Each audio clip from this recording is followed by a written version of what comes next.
저는 태어나서 결혼을 2번 해봤습니다. 지금 같이 사는 아내는 2번째 아내고요.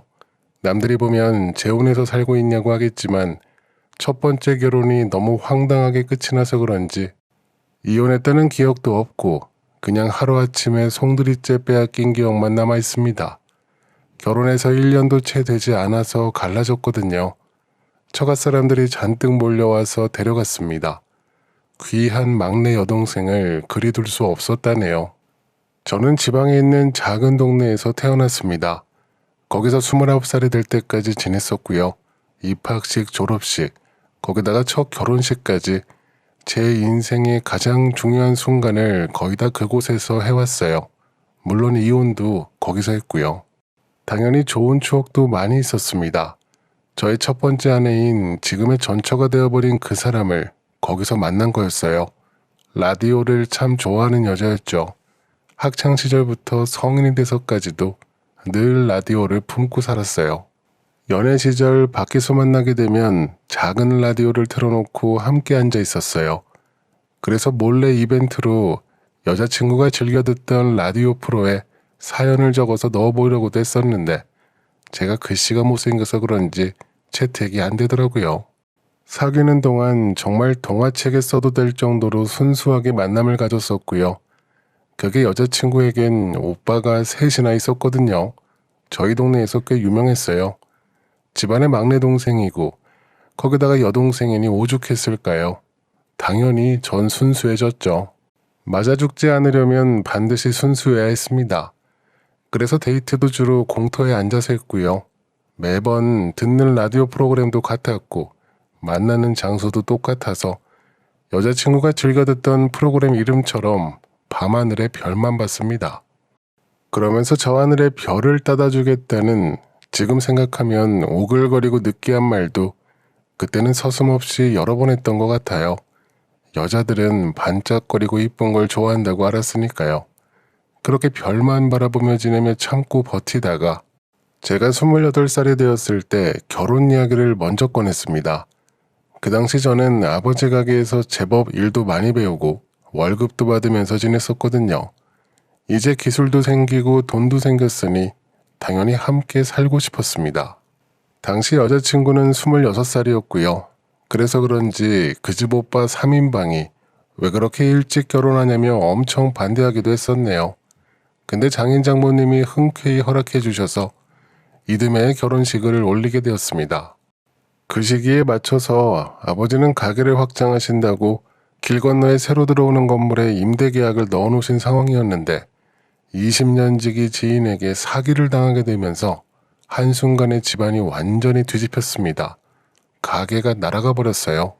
가게를 옮기는 날짜에 맞춰서 다 준비해놨는데 막상 그날 짐을 옮겨놓으니 진짜 주인이 나타나서 뭐하는 짓이냐고 난리를 쳤고 원래 쓰던 가게는 이미 주인이 바뀐 상황이라 오도 가도 못하고 길바닥에 앉아버렸어요. 그때 참 사람이 무섭다고 느낀 게 저희가 힘든 상황에 놓여서 돈이 급한 상황이었고 장사를 해야 돈이 벌리는데 지인 창고에 물건을 쌓아놓고 있어야 하니 너무 막막했죠. 그나마 다행인 점은 저희 집이 철물점을 해서 그게 썩고 유통기한이 있는 건 아니라서 창고에 잘 넣어놨다가 옮기면 될 것 같았어요. 근데 저희 아버지가 사기를 당했다는 소문을 듣고 갚을 기간이 넉넉히 남아 있었는데도 혹시 못 받을까봐 사람들이 매일 찾아왔어요. 창고에 있는 물건 다 팔아버리라고 그 돈으로 갚으라고 닥달하고 그렇게 급하게 물건을 넘기려고 하면 급전 필요한 걸 아는지 가격을 후려쳐서 사려는 사람뿐이었어요. 사람이 아니라 하이에나들 뿐이었습니다.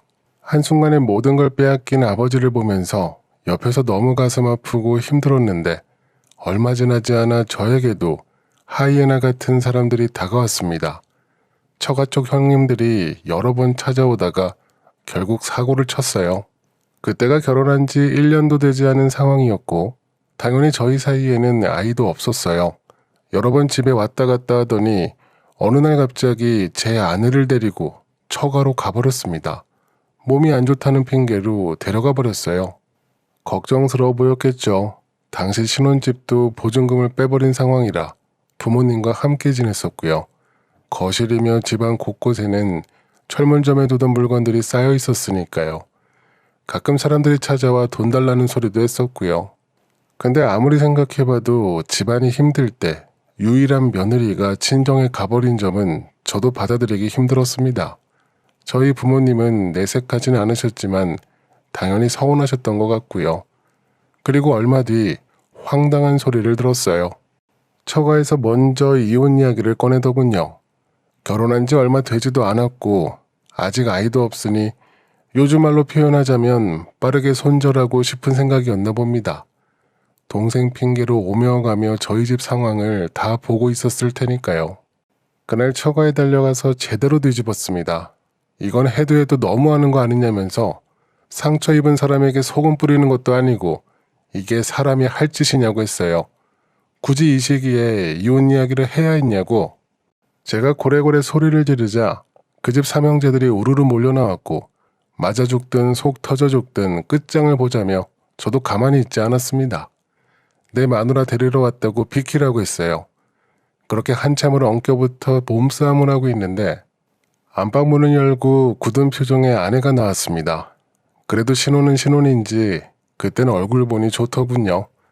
그때까지도 삼형제들이 이상한 소리를 해서 아내가 잠깐 흔들렸다고 믿고 있었어요. 근데 표정을 보니 제 생각이 틀린 것 같았습니다. 아내가 그러더라고요. 자신이 없다고, 자기는 앞으로 같이 살 자신이 없다고 했습니다. 그래서 제가 우리 집이 망해서 그러냐고 돈이 없어서 자신이 없는 거냐며 소리쳤지만 아내는 아무 말 없이 방으로 들어가 버렸어요. 그게 제가 처음 해본 이혼이었어요. 그날 그렇게 집에 돌아와서 부모님께는 아무 말도 하지 못했어요. 며느리 건강은 좀 어떠냐며 걱정하시는데 아무 생각이 나지 않았거든요. 그냥 많이 아픈 것 같다고 하고 넘겼습니다. 그렇게 2달 정도 지나서 살던 집도 처분하고 수원에 있는 큰아버지 집으로 옮겼습니다. 이혼했다는 사실은 1달 정도 지나서 어느 정도 가게가 정리되었을 때 말씀드렸고요. 그날 아버지가 처음 눈물을 보이셨습니다. 큰아버지 댁에서 1달 정도 지내다가 군포에 있는 여동생이 혼자 지내던 단칸방에 들어가 함께 살기 시작했고요. 동생 도움으로 이곳저곳 추천을 받아서 일자리를 구할 수 있었고 그때부터 돈을 벌기 시작했어요. 2년 정도 열심히 돈을 모아서 방 2개짜리 집으로 옮겼고요.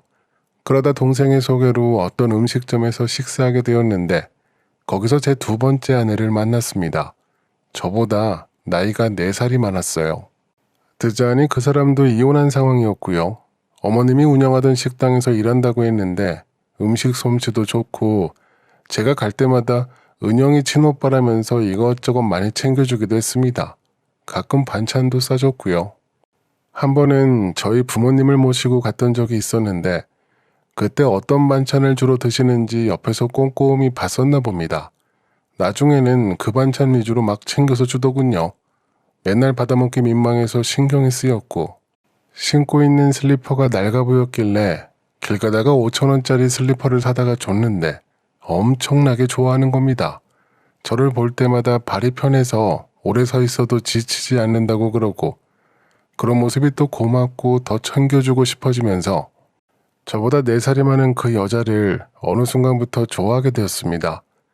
나중에 제가 결혼하고 싶다고 부모님께 정말 조심스럽게 이야기를 꺼냈는데 저희 아버지가 엄청 좋아하시더라고요.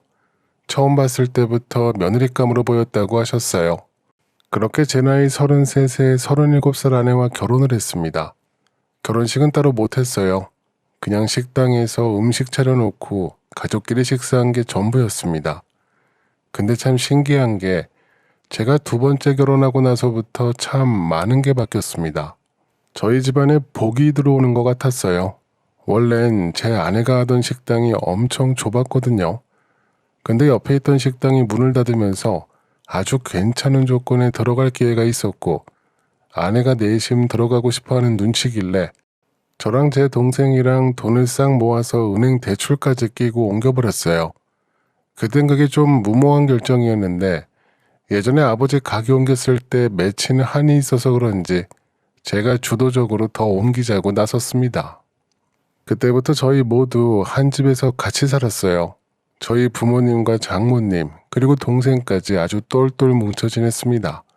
물론 식당 일도 다 같이 했고요. 그때까진 저는 식당 말고 밖에서 다른 일을 하고 있었어요.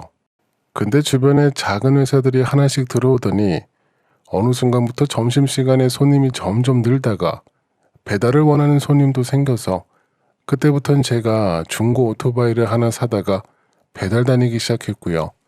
그때부턴 온 가족이 매달렸습니다.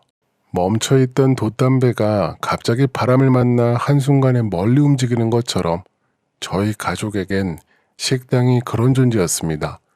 점점 손님이 늘고 옆에 가게도 저희가 쓰기 시작했고요. 그러면서 직원들도 새로 뽑게 되었어요.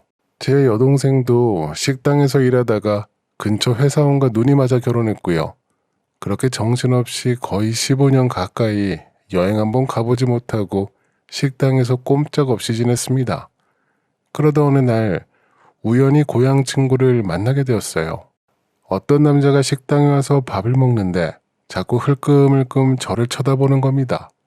그래서 저도 은근히 신경 쓰여서 틈틈이 보고 있었어요. 근데 계산하러 나오면서 저에게 다가오더니 혹시 형석이 아니냐면서 제 이름을 부르더라고요. 그 순간 저도 누군지 알아볼 수 있었습니다. 근데 아는 척을 하긴 싫었어요. 별로 좋은 기억이 없는 동네라 모른 척하고 다른 사람이라고 넘겨버리려고 했어요. 근데 옆에서 제 아내가 다가오면서 형석 씨라고 부르는 거예요. 저희 아내는 항상 제 이름을 부르거든요. 연애 때부터 그게 버릇이 들었다고 고치기 힘들다고 하더니 그날도 제 이름을 불러버렸어요. 그러자 계산하러 나온 남자는 엄청 반갑게 웃으면서 형석이 맞지? 맞네, 맞아 하면서 제 손을 붙잡고 좋아하는데 그 모습에 제 아내도 덩달아 기분이 좋아져서는 누구시냐면서 물어봤고 그렇게 저는 기억하기 싫었던 고향 이야기를 다시 들어야만 했네요. 다른 친구들이 어떻게 지내는지 쭉 이야기하다가 갑자기 멈칫하며 제 아내의 얼굴을 쳐다보는데 아내도 눈치를 챘는지 말씀 편히 나누시라면서 자리를 비켜주더군요. 그러면서 전처의 이야기를 들을 수 있었습니다. 그 삼형제 이야기였어요. 시내에서 작은 세차장을 운영하고 있다고 했어요. 전처는 그 뒤로 소식이 없어서 어찌 지내는지 모른다고 했고 삼형제 소식은 많이 들었다고 제가 묻지도 않았는데 먼저 다 이야기하더군요. 그날부터 계속 예전 생각이 나기 시작했어요. 그런지 고민이 아내 눈에도 보였는지 저보고 고향에 한번 내려가 보지 않겠냐며 물어보는데 저는 고개를 저었습니다. 우리 아버지도 결국 돌아가실 때까지 고향에 가지 않으셨다고 나도 죽을 때까지 갈 일 없다고 했어요. 아내는 이미 다 알고 있었거든요. 우리 집안이 어찌 사기를 당했고 어떤 고생을 했는지 제가 이야기 안 했어도 저희 부모님이 매일 밤마다 이야기하셨으니까요. 그래서 저도 그냥 잊고 예전처럼 지내려고 했습니다. 근데 얼마 뒤에 아내가 저에게 오더니 자동차를 바꿀 때가 되지 않았냐고 탈만하냐고 묻는 겁니다. 그때 제가 타고 다니던 차가 13년 정도 되긴 했거든요. 그래도 뭐 장고장 없이 잘 타고 다녔는데 아내가 저러는 겁니다. 가게 지인 중 한 사람이 차에 대해 잘 아는데 이번에 괜찮은 중고차가 하나 나왔다고 그걸 사는 게 어떻겠냐면서 계속 바람을 넣더군요. 무슨 새 차도 아니고 중고차를 사자고 하는지 뚱딴지 같은 소리라고 넘기려고 했는데 나중에 그 중고차가 저희 가게 앞에 떡하니 서 있는 겁니다. 당연히 저는 손님이 타고 온 자동차인가 싶었어요. 근데 가게 마감하고 정리할 때까지도 그 차는 거기에 있었고 가게 문을 닫고 나서야 아내가 말하더군요. 저 차 타고 고향에 내려가서 친구들에게 밥도 사주고 어깨에 힘 좀 주고 오라는 겁니다. 그 자동차 정면에 별이 크게 박혀 있었거든요. 아니 저 별값이 얼만데 이걸 왜 샀냐고 제가 버럭 화를 냈어요. 그리고 내가 뭐하러 고향에 내려가서 밥을 사고 어깨에 힘을 줘야 하냐고 했습니다. 그러자 아내는 당신이 그렇게 해야 돌아가신 아버님도 엄청 뿌듯해 하실 거라고 이번에 고향에 가서 한을 풀고 오라고 하더군요. 그때 갑자기 돌아가신 아버지 생각에 가슴이 먹먹해졌네요. 들어보니 아내 말도 맞는 것 같고 이번에 고향 친구에게 연락처도 받았으니 한번 내려가서 친구들을 만나고 오는 것도 나쁘진 않을 것 같았습니다. 그렇게 거의 20년 만에 고향에 내려갔습니다. 너무 많이 바뀌어서 어디가 어딘지 아무것도 모르겠더군요. 원래 고향은 마음속에만 남아있는 거라고 하던데 그 말이 무슨 말인지 이번에 가보니 알 것도 같았습니다. 고향을 떠날 때는 용달차 구석에 앉아서 올라왔지만 이번에 내려갈 때는 별이 크게 박힌 자동차를 타고 내려가니 아내가 했던 말처럼 마음 한구석에 있던 응어리가 조금 풀리는 것도 같았어요. 그렇게 친구들도 다시 만났네요. 오후부터 시작된 술자리가 시간이 지나면서 친구들이 하나둘 모이기 시작했고 친구들이 건네주는 술 한 잔에 마음에 있던 응어리가 점점 녹아내리는 것 같았어요. 그렇게 새벽이 돼서야 술자리가 끝이 났고 친구들에게 기대어 근처 숙박업소에서 몇 년 만에 처음으로 마음 편안하게 잠이 들었습니다.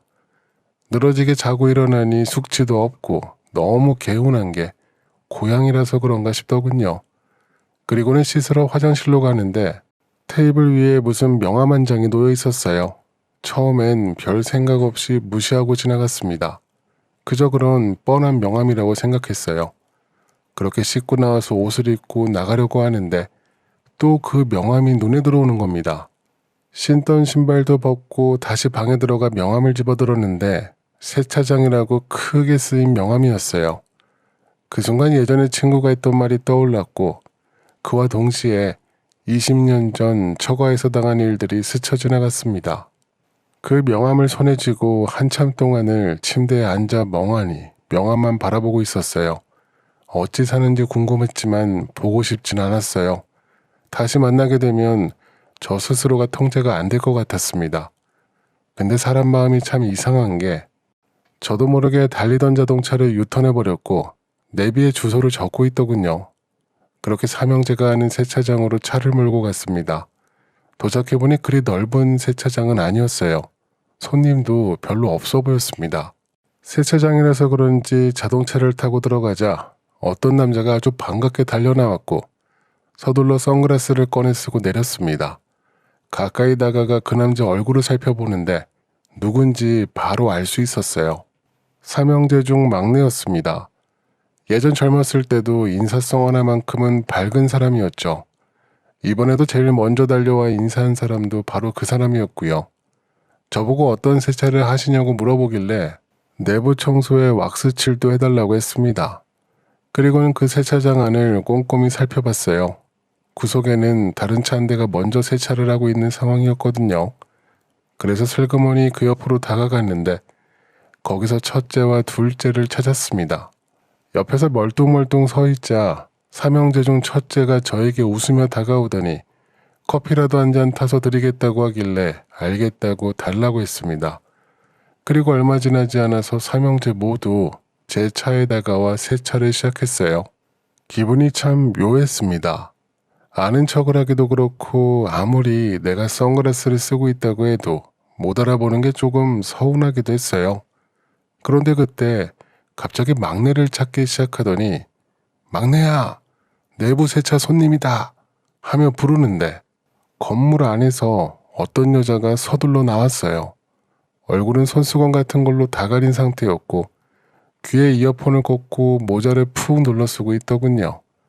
그러면서 제 차 뒷좌석을 청소하는데 아무리 봐도 너무 익숙한 모습이었습니다. 전처랑 비슷했습니다. 얼굴을 다 가리고 있어서 확실하진 않았지만 체구나 이런 게 비슷했고 게다가 막내라고 하는 걸 보니 맞는 것 같았어요. 근데 확인할 방법이 없어서 혼자 고민만 하고 있다가 자동차 안에 꺼내야 할 게 있다고 하고는 슬쩍 조수석에 들어가 가까이서 보려고 했습니다. 그 여자는 이어폰을 끼고 있어서 그런지 제가 문을 열어도 별 반응이 없었어요.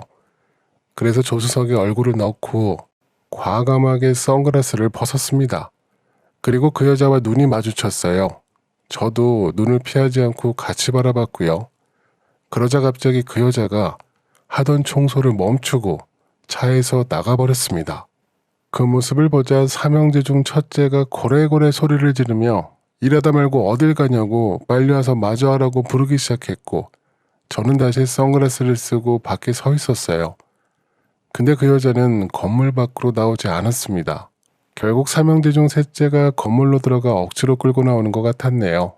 이번에는 이어폰도 끼지 않고 얼굴을 푹 숙이면서 나오는데 그때는 확실히 알겠더군요. 20년 전 자신 없다며 떠나버린 제 전처가 맞았습니다. 얼마 뒤 세차가 끝이 나는 것 같았고 저는 자연스럽게 선글라스를 벗었습니다. 그리고 뒷자리에 있던 전처 앞에 대놓고 서 있었어요. 이번에도 저랑 눈이 마주치자 하던 청소를 멈추고 그대로 굳어버리더군요. 그때 삼형제 중 첫째가 저에게 다가와 청소가 다 되었다고 계산하시겠냐고 묻길래 속주머니에서 지갑을 꺼냈습니다. 5만원권 2장을 꺼내서 줬고 잔돈은 괜찮다고 했어요. 그러자 저보고 감사하다고 인사를 하며 제 얼굴을 쳐다보다가 갑자기 굳어버리는 겁니다.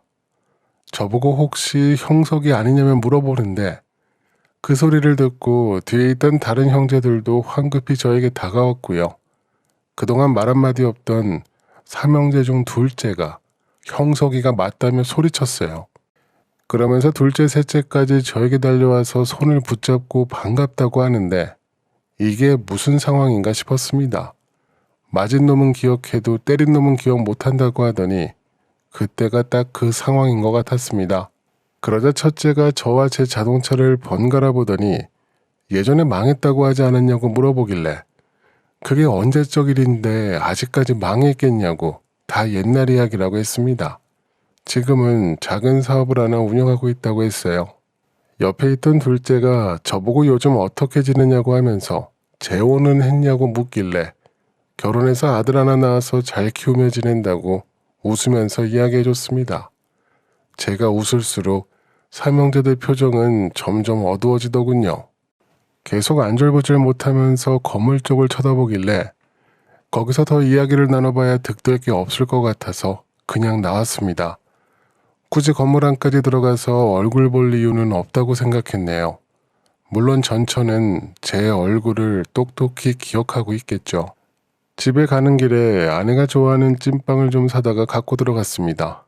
아내는 저를 보자마자 어땠냐고 좋았냐고 하면서 이것저것 물어보길래 그냥 술집에 박혀서 어깨에 힘주러 갔다가 간만 축 내고 왔다고 했어요.